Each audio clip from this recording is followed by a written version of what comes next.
Hey, Biology 2. It is, well, actually, I gotta check the date. It is Thursday, April the 2nd, but I know that you're not going to be watching this video for a couple more weeks. But I wanted to go ahead and get a jump on things, and this specifically is a module that I really enjoy teaching, so I wanted to go ahead and connect with you all and just give you an overview of the module. I won't go into as much detail as I normally would in class, but I can go about it this route, and maybe you all can get some things when I send you the test. So anyway, by the time that you get this, 2 weeks will have gone by, and Lord only knows what the world's going to be like in 2 weeks. I'm going to open us up in prayer, as I do as we are normally in class. And so join me in prayer, and then we'll start with our lesson. Dear Heavenly Father, thank you for the opportunity to come together through video with my class. Lord, I pray that you be with each of them and calm their hearts and their minds, release their anxieties, Lord. And as we talked about a few weeks ago, when I was sharing my walk with you, Lord, we talked about idols and the idols that we create. Lord, give us this time that we might focus on what we have created as an idol. All those things out there that draw us away from being centered and fully focused on you. Father, I pray that you be with each of their families. Place a hedge of protection around those that we love, and keep us safe from this unseen enemy, as you do every day. Thank you, Father. We love you. In Jesus' name, amen. Okay, we're going to start Module 14. Module 14 is going to be what I call a one-weeker. We're going to spend 1 week doing this. Normally, if we're in class, we would be doing this in 1 week, and then the next week putting together a lab that I think is so much fun. And I really hate that we're not going to do it right now. But if we do get to come back together sometime in May, then maybe we can do some little extra labs then, because we should be caught up with all of our classwork by that time. So today should be April the 20th is when you should be getting this email. Wow, that seems like a long time. Isn't that a long time? Yeah. It's Sarah Jane right over there. Say, hey, Sarah. Ah. Oh. And over on this side in the floor is Judy Ann. Say hello. Hi. She says hello. Patrick is downstairs playing his music really loud, doing a bunch of stuff. I don't know what he's doing tonight. He's been building me things, and so that's been pretty exciting. He's been building me some pretty cool stuff. It's really pretty. And my boys are back in their bedroom. They're supposed to be cleaning it, but Lord only knows what they're doing. As long as they stay back there and they're quiet, I don't care. And I have one in the bathtub and one playing Barbies. So my children in the next little bit will walk in and out while I'm teaching. So I may address them, and it's no different than when I'm in class and I start talking about something crazy. So let's start together on Module 14. And are they fighting? Okay. Let's start together on Module 14 on page 444. 14. 444, 14. Okay.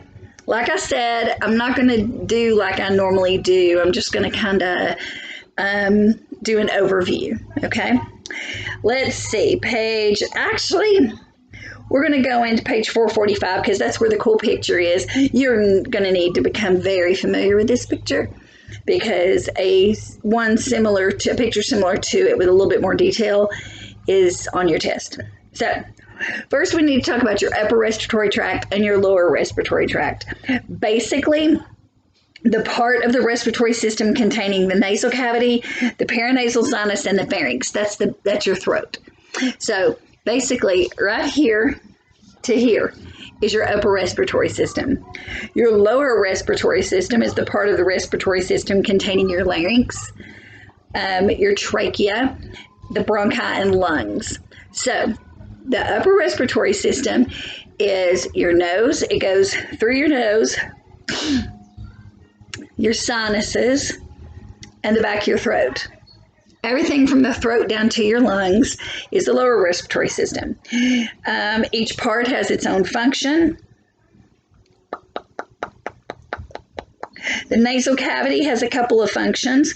One, well, guess what that might be? What do you think one of the functions of your nose is? Can you see that? It's kind of grainy. The video is kind of grainy because the light's a little dim. So there's more lights reflecting off my glasses than any in the room. So one of them is smell. And the other one is that your nose is like an air conditioner. Did you know that if you breathe in warm air, that your nose kind of cools the air a little bit before it hits your sinuses? And in just the same way, it also warms up the air. So if it's cold outside and you're going and sucking in all of that super cold air, by the time it gets to the back towards your sinuses, it's warmed up a little bit. You've got all these blood vessels in your nose, and all of that warm blood will warm that air up a little bit. Same thing as if it's super hot outside. If it's really hot outside, as it comes in, it kind of wafts around and cools off before you take a breath. Super cool. Okay, there's a lot of surface area in your nose. We're going to look at that in just a second, but just know that your nose is a very vascular area, meaning if you get popped good and hard, it's going to bleed. If you get popped very lightly, it might bleed. So a lot of times kids get punched in the face or hit themselves when they're on their bike or, you know, playing with a Barbie, I don't know. But what happens is just the smallest little thing can bust some blood vessels and you're a gusher before you know it. Now, when you breathe in through your nasal cavity, the air is warmed, and that helps also condition the air a little bit before it gets to your lungs. The air passes through your nasal cavity until it gets to the back of your throat. That's the next section it goes to. The upper part of your throat is called your nasopharynx. If you all have seen any of the, if I can think of it here in a few minutes, I'm going to write this down because I want to include it. How to test for COVID-19. Okay. So when they do this COVID-19 test, I don't know if any of y'all have seen it yet. Yeah, they take this little Q-tip looking thing. Little. I swear it's huge. And they put it in your nose, and it has to go through your nose all the way back to like the back of your throat, basically. You watch this stick just disappear into somebody's head. It's comical. It's horrible. Just don't get the COVID-19. And then you don't have to be tested. It's horrible. It's like, it's a little bit deeper than what they do when they do the flu test. If y'all have ever had that nasal flu test. Anyway, so the nasopharynx is the upper part of the back of your throat. Okay, now what I'm going to do is going to sound kind of gross, but y'all know what I'm doing because you've done it. Everybody's done this. You know when you try to snort, but you snort with that upper part of the back of your throat, like you're trying to. That is your nasopharynx. Okay, on the lower part of it, I'm going so fast here. I've lost my spot. The lower part is called the oropharynx. That's because this is your mouth. Oral. That's your mouth. So on the back, that's where your mouth meets the back of your throat. 2 pairs of tonsils are located in the back of the oropharynx. I still have my tonsils. Sarah Jane still has her tonsils. Did you just video that? No, I'm searching on YouTube. Oh my gosh. Can't find the chest. Because I thought she was videoing me going, so I could see her doing that. And then the whole world, because I swear she has more followers than. So people follow her and they get to see me in my glory sometimes. So, anyway. So the oropharynx is, oral means mouth, pharynx is the back of your throat, and then they have the laryngopharynx. Now the laryngopharynx is down here. It's a little bit closer to your larynx, or what we would call your voice box. Okay. There are three parts, once again: naso, oro, larynx, laryngeo. Another name, I think you do need to know this. You need to know that part for the test, the three parts of the pharynx: naso, oro, and laryngeo. Let's see. Another name for your voice box, your larynx, is your voice box. So if I say, what's the other name for your voice box, you're going to say larynx. So another one is your trachea. Your trachea is the part that you breathe in and out of. Now, when you look into the digestive system, your mouth goes straight down to a certain area and then it splits like a tree. It branches. And it branches off, one to the trachea and the other to the esophagus. The esophagus goes to your stomach and the trachea goes to your lungs. Okay, it leads you down that road. And that's the one we're talking about this time. A lot of people call your trachea your windpipe because that's where your wind goes, right? So larynx is a voice box and trachea is your windpipe. Let's see. Oh, did I? Let me make sure I didn't need to know that. Okay, there are different functions of your,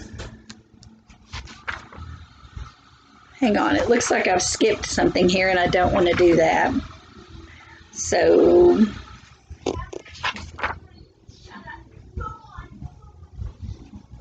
you hear my kids back there arguing? It's lovely, my boys. Okay, so one of the functions of your respiratory system is olfaction. That's smelling, okay? Another function of your respiratory system is your voice. In your larynx, your voice box, you've got to have air pass back and forth across that in order to have any noise. Another is ventilation, which is the, on page 446, that's one of the definitions that we're looking at. Ventilation is the process of getting air back and forth in the lungs. Another function is respiration. Now, you hear about people being on a ventilator. That's a very common thing that you're hearing a lot of right now. The TV is on in front of me and Fox News is talking about ventilators.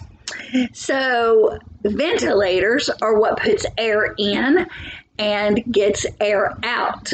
It doesn't just push the air in, it also helps the air move out. So what a ventilator is they take this pretty little, I wish I had something made like it. It's a stick, and the stick has a little hook on the end, like this, okay? And what they do is they take that hook and put it in the very back of your throat and open up your throat. Open up, pull that epiglottis back, and they open up the trachea so that they can take a tube and run it down through your trachea so that it can breathe for you. And when I say breathe for you, I mean that it ventilates you. The air goes in, the air pushes out. You don't have the power to push your own air out when you're on a ventilator. So it does that back and forth exchange. Now, a respirator is very different. Respirations are where the air comes in, and I'm looking to see if it's on here. It's when the air comes in, and it is the oxygen and carbon dioxide exchange at the cellular level.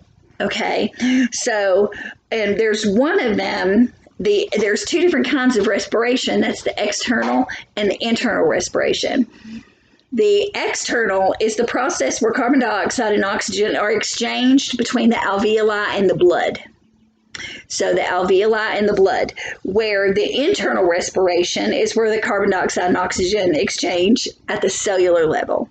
So respiration is when the air comes in, goes all the way to the little bottom grape-like sacs at the base on the inside of the lungs. And it's where those little blood vessels, those little capillaries, do an exchange with the air, okay? So let's see. So the four functions are respiration, ventilation, olfaction, and what did I say? Voice. You got to have air to have your voice. Okay. Making sure I have everything in here. The trachea splits into two bronchi. So if you have your trachea, this is your mouth, up, like this, right? So your mouth, you go in, you pass the back of the throat, right? You pass the back of the throat. You come down here a little bit, right about here, that little sunken spot is your voice box. And that is where the air passes through the vocal cords so that you can form some words. Then it goes down a long tube called the trachea. The trachea branches off into two sections like this. The trachea branches off into bronchi. Then they branch off even further into bronchioli, which means little bronchi. And then those branch off into alveoli. And the word alveoli is an Italian sounding word because it means little grapes. That is driving me crazy. I would rather almost not be able to see my book than have that glare from my glasses. So, okay. So, the alveoli, it means little grapes. So, what it's doing is once it goes down, branches off to the bronchi, and then branches even further into the bronchioli. Those bronchioli that branch even more, on the very end of them, it looks like little clusters of grapes, and that's where all the capillaries are inside of the lung. That's where the blood and the carbon dioxide and oxygen exchange. Oxygen will soak in, carbon dioxide will come out. And then the respiration part, the internal respiration, is where the oxygen is exchanged within the cells. Remember how I told y'all about how every red blood cell carries 4 parts of oxygen? Remember the old lady that swallowed the fly? So we had the heme, the iron, and the oxygen. They all had to go together. So that's kind of where that internal respiration happens. Next page 448, I'm looking at the voice. There's 2 types of vocal cords. There's true cords and there's false cords. And you can see a picture down here at the very bottom of what the larynx looks like. And the larynx is called the voice box because it holds the vocal cords. I'm looking for something in my little box. Hey, Booty, would you go to my room and next to my bed, just grab me one of those, oh, never mind. I have some right here.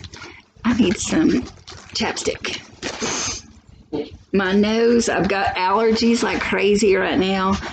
And so my nose is running and my mouth is dry because I can't breathe through my nose. You should have seen it the other day. I went to the pharmacy to pick up some meds for my allergies. And as I'm standing there, I coughed. you would really have enjoyed seeing people move away from me. It's pretty funny. I did it the right way and everything too. I coughed into my arm, and then I started wiping it on everybody. I didn't do that, but anyway. Okay. Talking about the vocal cords, true and false vocal cords. On figure 14.2 on the left-hand side, you can see the epiglottis. That's the little flap that determines if the air is going into the lungs or in the gut. And then we have thyroid cartilage.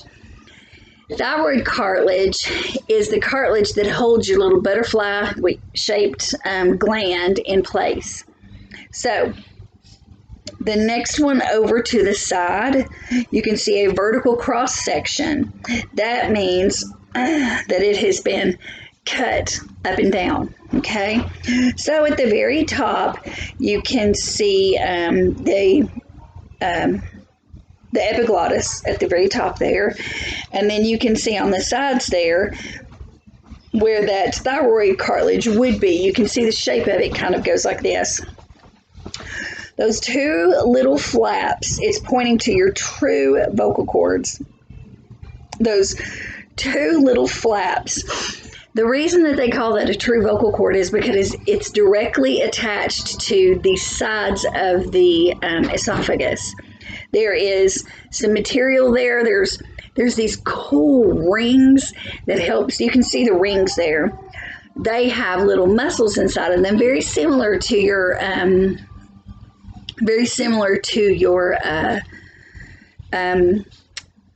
esophagus. How the muscles move. This moves air up and down. It helps you control getting that air up and down. It also creates flexibility within your trachea, okay? So that you can move your head around, almost like a vacuum tube. Y'all know like on the vacuums, how they have the tubes are where you can squish them up or pull them out and you can twist them and move them? That's exactly what this is. That's exactly how God designed it. So those true vocal cords are anchored in the sides there. Now, you remember I told you all my story and about how I have a paralyzed vocal cord. Well, if you look at mine and you're looking at it straight on the left-hand side, that's where mine just doesn't work anymore. It just kind of hangs down. Instead of like on the right-hand side, you can see that the vocal cords look like a V, and they do like this off of each other. This part is called the false vocal cord, okay, or a vocal cord fold. And what it is this just the fleshy part. The part of the vocal cord that actually controls it is the muscle that goes around it. Well, when I had that surgery, and it turned out that on the left-hand side, where it would look like this, to do this when I'm talking and get really wide or really tight for those high pitches, when that happened, this side just fell limp.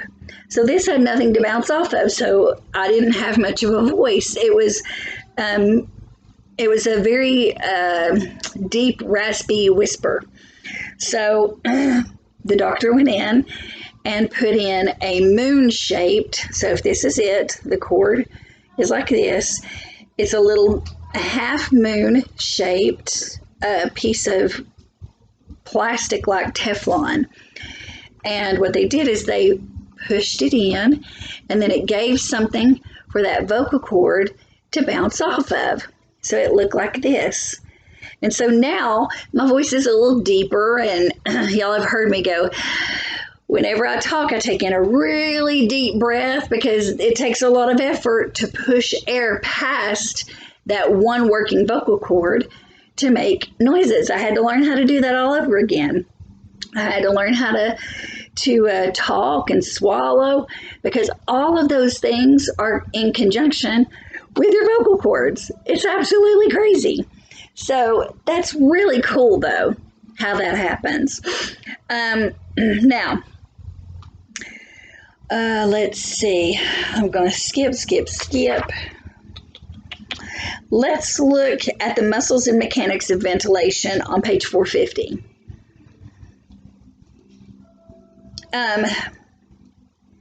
On 450, you have some external intercostal muscles. Now, put your hands right here on your chest. and take a deep breath in. You'll feel these muscles. These are not your pectoral muscles. Pectoral muscles are really more in your chest. These are right up here, just below your collarbone. See the collarbone there? It's just right below the collarbone. And when you take a deep breath in, you can feel those muscles starting to tight. Well, those are external intercostal muscles, and they help pull the ribs up so that you can take a good deep breath. It also allows for them to expand, because when you expand, your chest expands. So you take that big deep breath, those muscles expand and they pull. At that same time, you have a large muscle underneath your lungs called your diaphragm. And the diaphragm helps push air and create room. It kind of creates that negative pressure to where when you take a deep breath in, you can feel it up underneath there. And when you blow out, it gets good and tight because it's helped pushing that air out. Let's look at the last paragraph of page 451. How do these muscles control ventilation, the breathing in and taking out? Let's start with the diaphragm. It's a broad sheet-like muscle, and when we exhale, it relaxes. This means it's as long as it can get. When we inhale, the diaphragm contracts, which causes it to shorten and pull down. I need a sip of coffee.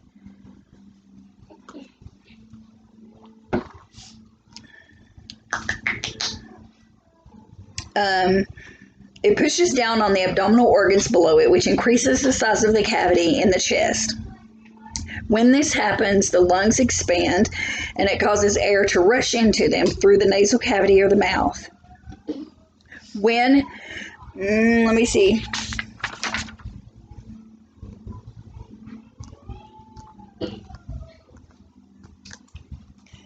Trying to say, okay, yes. When we exhale, does the diaphragm relax or contract? When you what? Exhale. It contracts. No, it relaxes. So the answer is that it relaxes. Sarah was wrong. It's been a long time since she took my class. Okay, you can see a picture of this on page 452. Let's go over a couple more things. I'm looking over this way to look at the test, so I want to make sure we cover everything that's on the test. And then when you read and you watch this video, it'll give you a little bit of background on it. Okay. In your lungs, there are these things called lobes, which are really just like your lung is here, but it's sections of your lung. All right. In your right lung, you have 3 lobes. In your left lung, you've only got 2 lobes. That left lung is a little bit smaller. Why do you think that the left lung is smaller? Anyone? You don't need it. Did y'all hear that? If you didn't, that's fine. Anybody know? Why would the left lung have 2 lobes and the right lung have 3? What else is on the left side of our chest? Heart. Your heart. My 11-year-old knows that. Are you 11? Yeah. Yeah, she's 11. I know her. What's your name again? Yolanda. No. No. Okay. So your right lung has 3 lobes, your left lung has 2. Which one, if you take a deep breath, will get more oxygen? The right side, because it's got 3 lobes. It's going to get more oxygen. Okay. The next questions are about internal and external respiration. Which process has O2 and CO2 exchange at the alveoli blood level? That would be external respiration. That would be external respiration. Give me some more coffee. What's in it? It's coffee. This is one tired lady. I've done chemistry videos today, and okay. The process where oxygen and CO2 exchange between the cells and the blood is internal. Think of it this way. External is when you breathe it in and the air gets down in your lungs. Internal is where the oxygen and carbon dioxide exchange in the cells. So that's your clicker, that the internal can only happen like inside, okay? The next question have to do with, oh, I don't see it, it's gonna kill me. Really? Wait, that sounded horrible, didn't it? Really? Apparently, okay, on page 445, back to the front, you need to be able to list the order. Like if I take a breath in, you need to be able to, oh, is that backwards? Yes. If I take a breath in and then I go, and I breathe out, you need to be able to tell me from inside out how things, where it goes first. So it would start, if I take a deep breath in, the air would start coming from the alveoli, okay? And then they work themselves out through the bronchioles, and then they work past the bronchus, the trachea, I'm trying to think it through as I go through it. The bronchus, the trachea, the larynx, the pharynx, and the nose. Yes. Okay. So, another little thing about vocal cords. Girls' vocal cords grow a lot in their teen years, and it causes their voice to be high pitched. Is that true or false? Girls grow a lot in their teen years, and it causes their vocal cords to be high pitched. Is that true? That answer is going to be on somewhere along the lines of page 449. And that is actually false. It's on 450. When you were young, the true vocal cords are relatively short. This gives your voice a high pitch. So, and here it says that the vocal cord, when they're teens, that the vocal cords grow a lot and make it high pitched, but that's not true. The older you get, the deeper your voice gets. Y'all know when you, like young girls, how they talk real squeaky and that irritating, right, Annie? Okay, Really talk for me. Say, hello, my name is Julianne. Hi, my name is Julianne. Hi, my name is Julianne. Okay, that's because she's little and her little vocal cords are tight. And so as she grows and her vocal cords grow, hopefully her voice will get deeper, because right now it's just annoying. Right? Am I right? Am I right? Am I right? I'm so right. So when a girl and boys, when they grow up, everything changes and their vocal cords stretch out a little bit and get deeper. Okay.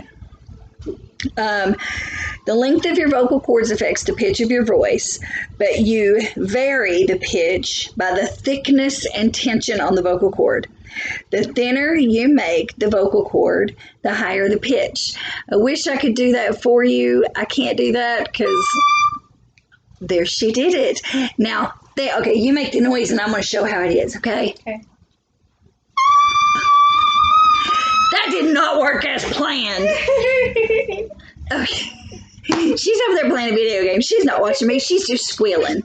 Okay, so you can see, I can kind of do it there.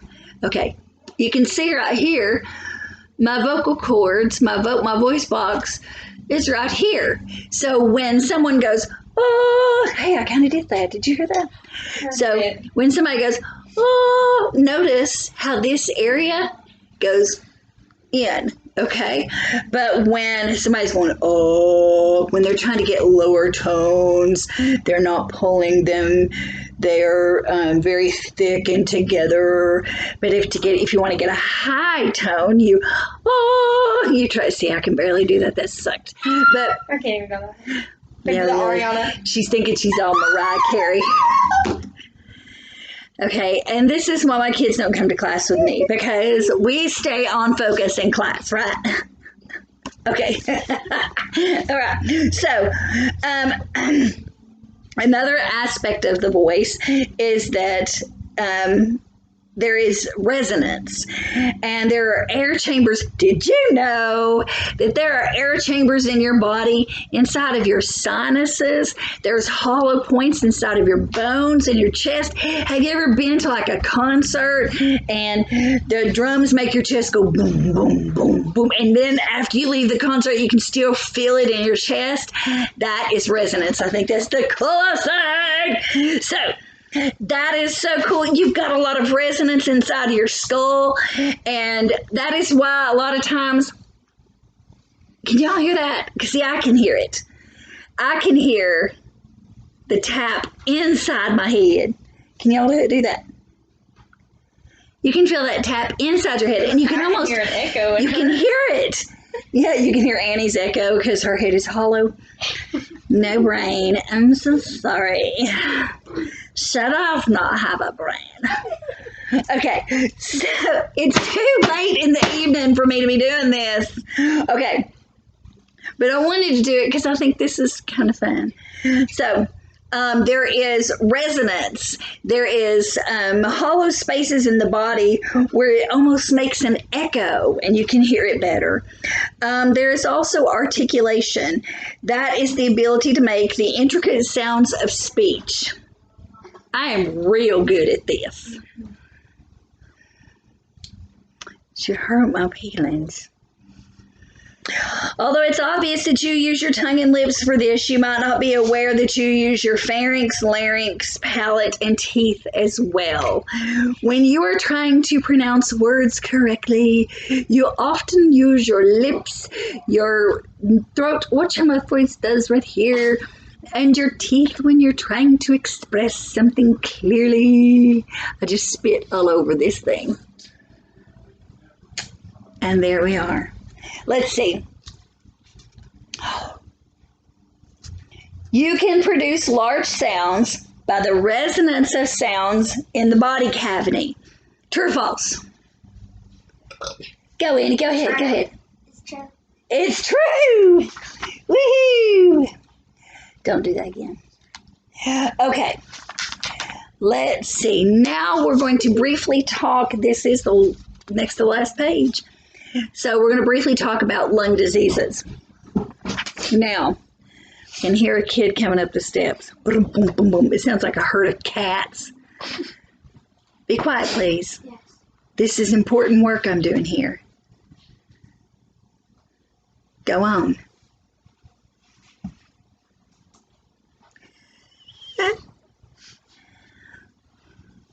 Okay, so, where am I? I've gone beyond it again. There we go. Factors that aid ventilation.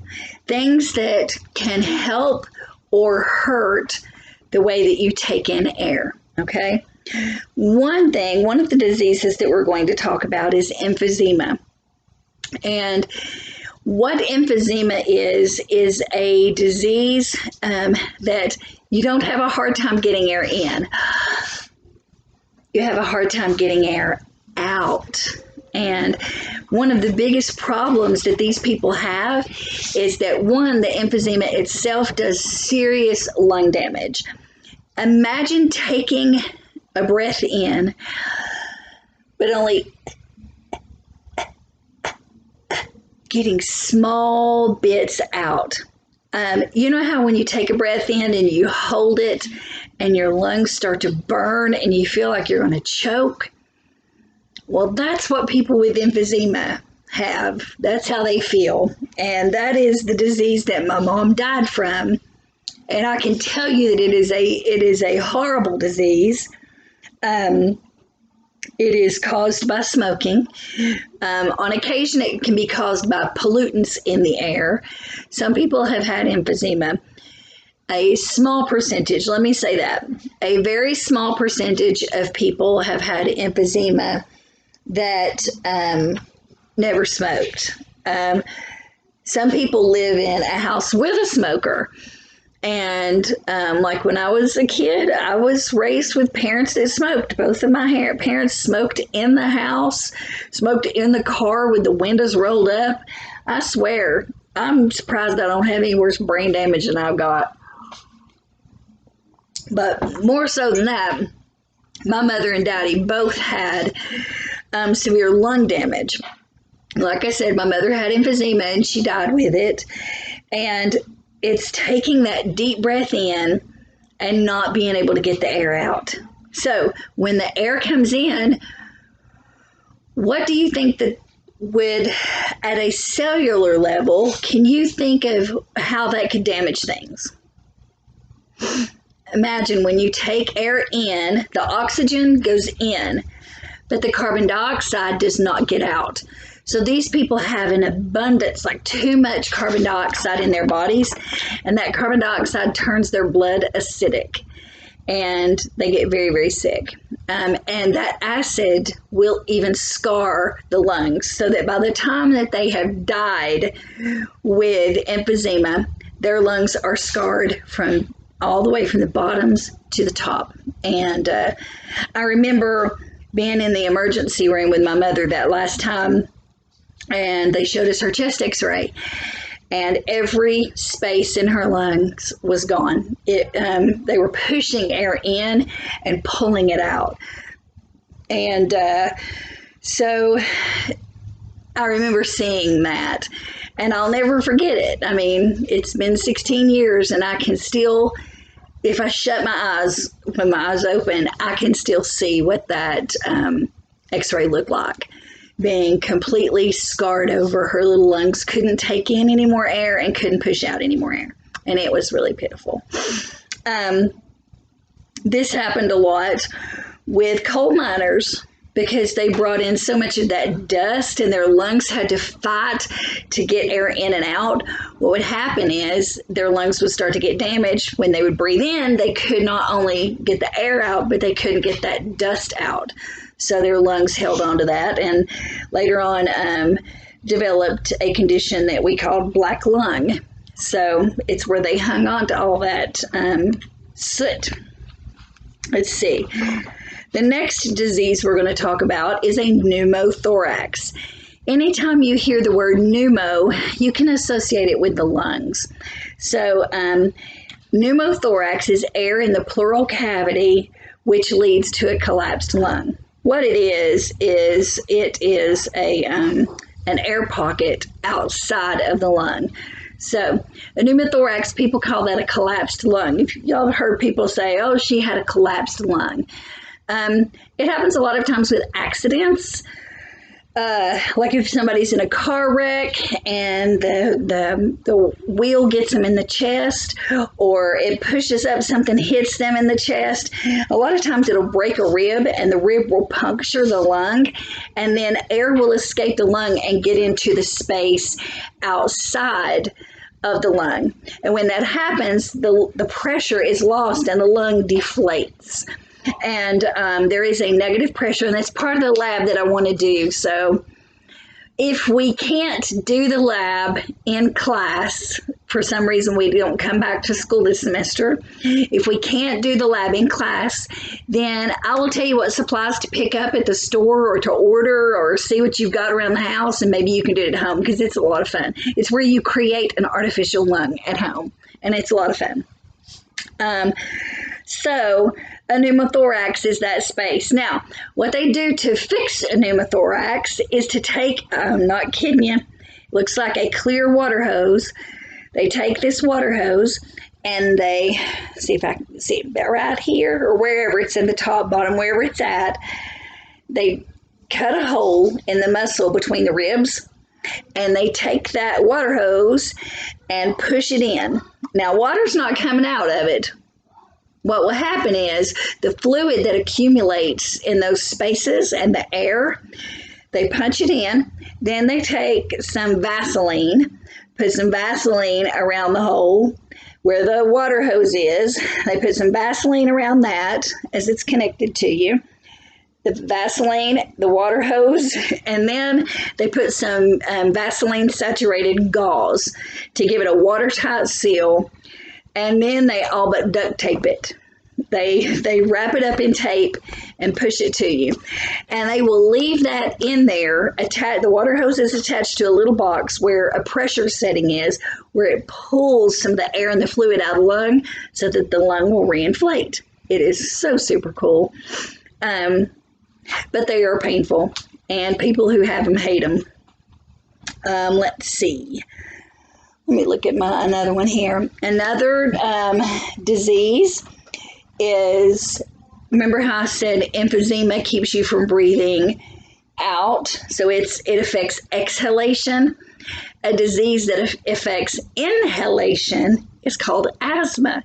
And I'm sure that somebody knows in the room knows someone who has or has had asthma. Asthma is inflammatory disease inside of the lungs that makes the lungs swell up. And so when you try to get a breath in, they can't get a breath in. And that's the problem. They can't get the air in. It's not a problem like getting it out. It's getting it in. And that's bad. Those people tend to pass out, and their airways will close up with inflammation and swelling. So they'll take the puffers. What the puffers do is open up I got the hiccups, which is a problem with the diaphragm. Sorry. It's when the lungs are swollen, so they take the puffer. The puffer then takes at the cellular level and opens up the lungs. It makes the cells get really skinny and not puffy anymore. And so it's easier to take in a breath. So these people are on steroids and inhalers and all these different medicines to keep that airway open and unswollen. So the disease resulting in increased airway resistance going in is asthma. Next, an infection caused by bacteria, viruses, and protozoa. That is pneumonia. Now, pneumonia is an infection. It can be viral. The COVID-19 virus is causing people to get pneumonia, and that is what's killing them, is the pneumonia and the fragility of their little lungs. There's bacteria, there's protozoa. They happen in different forms, but it still causes the same thing. Sometimes that pneumonia can be contagious if it's viral, and it depends on what kind it is. And then there is the bacterial, which antibiotics will help clear up, and the protozoa, which different medicines will help clear up. There's even fungal pneumonia, where a fungus gets in your lungs. Oof, that's gross. Let's see. I want to see if I can find. Hang on just a second. We'll see if I can find the next section that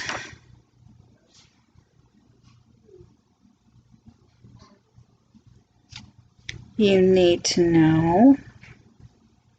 Okay. On page 458 to 461, read that really well, because you are going to need to know 4 ways that the alveoli are an anatomically efficient way to stay oxygenated. What it means there is, in order to keep a good amount of oxygen in your lungs, why is alveoli such a good way to do that? One way is it increases the surface area of the alveoli. It's round, and there's lots of them, lots of blood vessels on that little round ball. These are on page 459, and you can see a picture of the alveolus. Another good way is that the air exchange with the oxygen at the capillary level that's all around that's a really good place for red blood cells to get through. And red blood cells can fit through those tiny little capillaries. And because of how the red blood cell is shaped, remember how it looks like a donut hole that's gone squished? The capillaries are very narrow, and that allows more blood supply to come in and around it. And they have a thin respiratory membrane, and that allows the oxygen and the carbon dioxide to go across the membrane easier. Okay.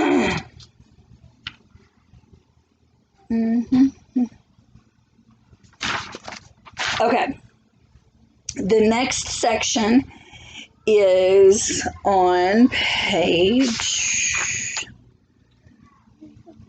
The next section is on page 460 to 462. It's talking about tidal volumes, aspiration, functional residual capacity, total lung capacity, and residual volume. These are multiple choice. Know these vocabulary words. Also, just for a little added tidbit, did you know, my nose is dripping. It does that in class all the time too, doesn't it? Total lung capacity for a healthy adult, not emphysema, not asthma, not any kind of pre-existing lung problems, is 5 to 6 liters. That's a good chunk. That's about as much blood as we've got through our body. Isn't that amazing how that works together? That the blood, you have just about as much blood as you do air coming in and out of your lungs. That's pretty amazing. The next page is a diagram, and it is very similar to the one that I told you about earlier on page 445. It is very similar to that. Note that on your on the diagram that I have given you, there are a picture of frontal sinuses, paranasal sinuses, nares. A nare, this is a nare, the little hole in your nose, just big enough to put your finger in. That's a nare. The back of your throat is the pharynx. The little flippy is the epiglottis. The larynx is your voice box, or where your vocal cords are. The trachea is the long tube, like on a vacuum cleaner. The bronchioles are the smaller sections of the two big branches. The bronchus is the big branch, and the diaphragm is the muscle on the bottom. So you can see most of that here, and then just follow the diagrams through the rest of that section. That is where we stop in this module, 463, because we are getting more into the anatomy than the overall physiology. This class does not require, I do not require that you have chemistry first, but the next section is a lot of chemistry. So if you want to read it, have at it, go right ahead. But it does contain a lot of chemistry elements that you haven't had yet. So I don't go into the chemistry of the exchange of air because that's what the next section is. I'm looking through to make sure, and that's it. Go ahead and read. Your assignment for this week is to read page 444 through 463. Actually, it's 462. It's like 18 pages. There's a lot of really cool pictures, a lot of details. Pay attention to the things that I covered today. Like I said, I just gave you a brief outline. I didn't go in depth on a lot of it, simply because we're not in class. We're not taking a full 2 weeks, and I'm on video, and really, I probably lose you after about 30 minutes anyway. So take that information, and I will be sending your test. I'll attach it onto the email that this is on. So the email that this video is on, one section will say video and the next section will say test. I'll attach your test under the test section. After you've taken your test, it is due back to me on the 27th. I need for you to email that to me. I need for it to be scanned and sent to me. Do not text it to me. Send it to me by email. Okay? No later than 5 p.m. on April 27th. And then I will send next week, I'll send you next week's work. And that we finish off Biology 2 with Module 15 with the urinary system. That as well is a 1-week class. So if we are back in school by May the 4th, then we will do it there. And if not, then I will send you that assignment. You'll do the test and send it back to me, and you will have completed this course. So I'm giving you all of that information now because we just don't know what's going to happen. We thought that we were going to be back in school on April 27th, but the president and the task force have given us more guidelines to where we can't do anything like that until at least April 30th. And my brain tells me that we probably will be extended in close groups and things for a few weeks beyond that. So I'm giving you this information the best I can during the circumstances, and I hope y'all do well. Give me a text, shoot me an email if you need to, and if you need any help, let me know.